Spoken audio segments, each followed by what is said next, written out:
Okay, so picture this. Early 2000s, right? Somewhere specific in Asia. Yeah, and suddenly there's this, well, almost unbelievable surge. In churches, we're talking about Ying and Grace Kai. They're working in these huge factory cities. Right, packed places. Yeah. And a real mix of people, too. College grads, folks who could barely read, all there together. And then, boom, faster than anyone thought possible, these new faith communities just start multiplying. The speed is what's really striking. And the scale. It wasn't slow and steady. No, it was rapid. And it wasn't just about, individuals. It was a movement. Exactly, a whole movement taking hold. And that's what we're digging into today. Church planting movements, CPMs. Basically a way churches and disciples multiply super quickly, like a chain reaction.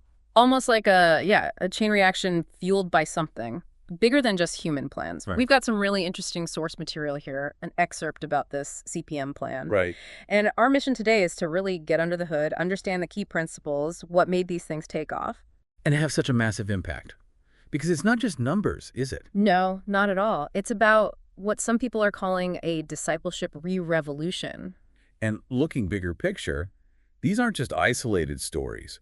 They show a fundamentally different way of thinking about discipleship, about church growth. Right. So while the numbers are, impressive, we want to go deeper. What makes them tick? What are those core principles driving that kind of, exponential growth? Okay, let's start with Ying Kai, his story, this super CPM. Right. So imagine this huge urban sprawl, factories everywhere, just teeming with workers. That's the context. And Ying and Grace arrive, and almost straight away, things happen that just nobody expected. Defied expectations, yeah. The source uses phrases like scarcely imaginable results beforehand. It wasn't a climb, it was an explosion, right from the start, which tells you something about the potential when the conditions and the approach line up. Absolutely. And it wasn't a trickle. Ying had this goal, right, in his CPM plan. A specific goal, 200 churches. 200, which sounds ambitious enough, but get this. He hits that target in 3 months. 3 months. Can you imagine making that phone call? Yeah, hi, that 200 church plan. Done. What's next? Yeah, the source says the leader, Bill, had to pick his jaw up off the floor. It just shows how completely out of the blue this success was. Totally blew away the old models. And it teaches us something, doesn't it? About setting clear, maybe even audacious goals, but within a framework that allows for that kind of rapid growth. Right. And it wasn't just a flash in the pan. Those first hundreds of churches, they quickly multiplied, became thousands. Meeting anywhere and everywhere. Homes, restaurants, parks. Even inside the factories, Yeah. Tens of thousands of people coming to faith and, crucially, immediately sharing it. The source calls it an axe-like explosion of discipleship, that biblical resonance. And they weren't guessing. Ying and Grace kept meticulous records, logged everything conservatively. And it kept going. It grew into what they call a super church planting movement. Yeah. So big it became impossible to even track fully. Saturating a whole region, apparently, with ripples going out globally. That shows the long-term potential. Okay, so let's get to the core of how. Yes. This is where it gets really interesting.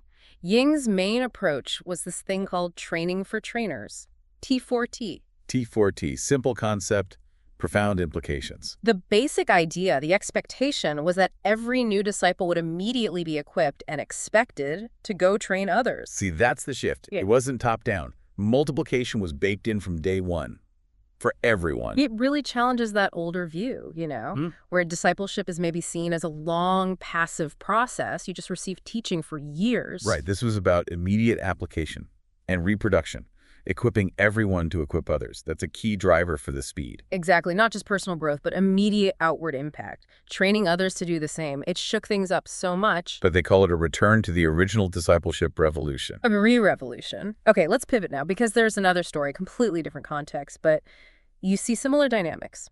Yeah, this brings us to the Yamina people, and the contrast is stark. Forget urban factories. Totally different. We're talking remote, impoverished, largely illiterate group in an oppressive country. Very difficult to even get access to them. And they had these deep-rooted animistic beliefs. So this shows these principles aren't just for one type of place. Definitely not. And the first attempts to reach the Yamina, incredibly tough. Dangerous even. Yeah, imagine a missionary having to literally sneak into villages just to share faith. Only for the police to raid and shut it all down. You can feel the frustration, the sense of helplessness early on. It really underlines how vital context is. And being adaptable, what worked for Ying Kai wasn't going to work here. No way. It forced a rethink, a strategic shift. And that shift came from looking at the Gospels, looking at Acts. They started using Asian partners, people who looked like the Imena, who could move around more discreetly. Build relationships. But these partners took huge risks. Arrests, beatings. Terrible risks, but they kept going. And against the odds, they planted those first few churches. The courage there is immense.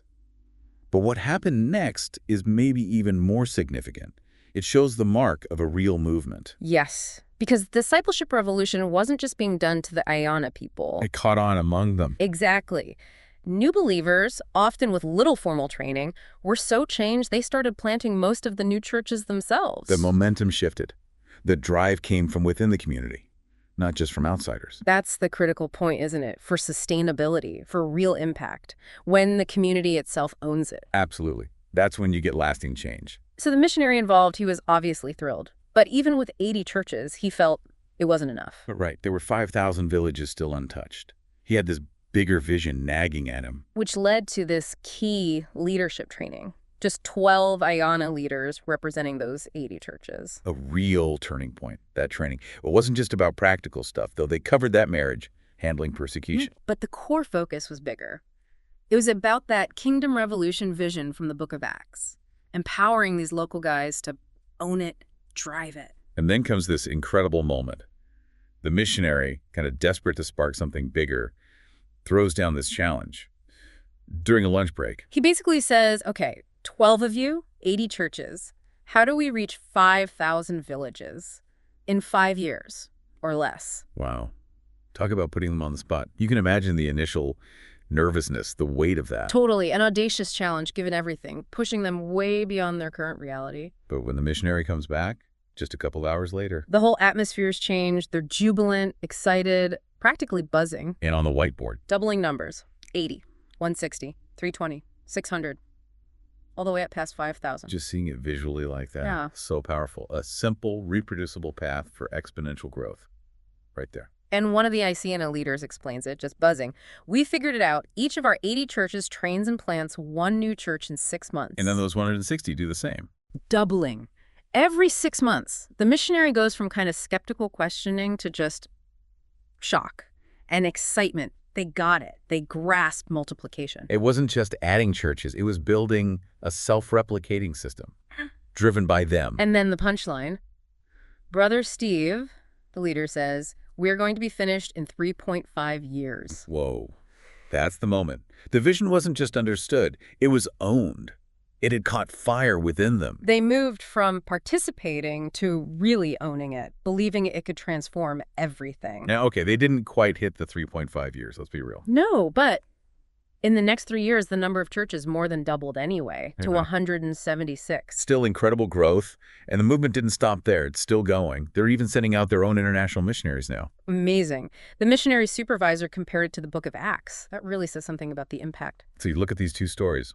Urban, rural, very different settings. But you see that same powerful thread, right? This return to a fundamental discipleship re-revolution. Empowering everyday believers. Make disciples who make disciples. It's simple, but transformative. And yeah, the source doesn't give us like a checklist of principles, but you can see them woven through the stories. Absolutely, that God-sized vision driving things. The expectation of rapid multiplication, not slow addition. Training for trainers. Equipping everyone. Empowering local leaders. Crucial. Simple, reproducible methods.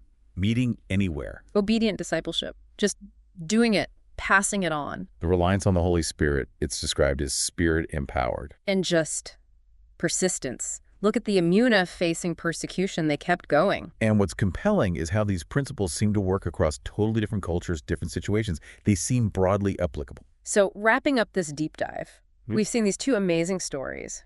Bustling city, remote villages, both showing exponential growth. Through simple, reproducible discipleship.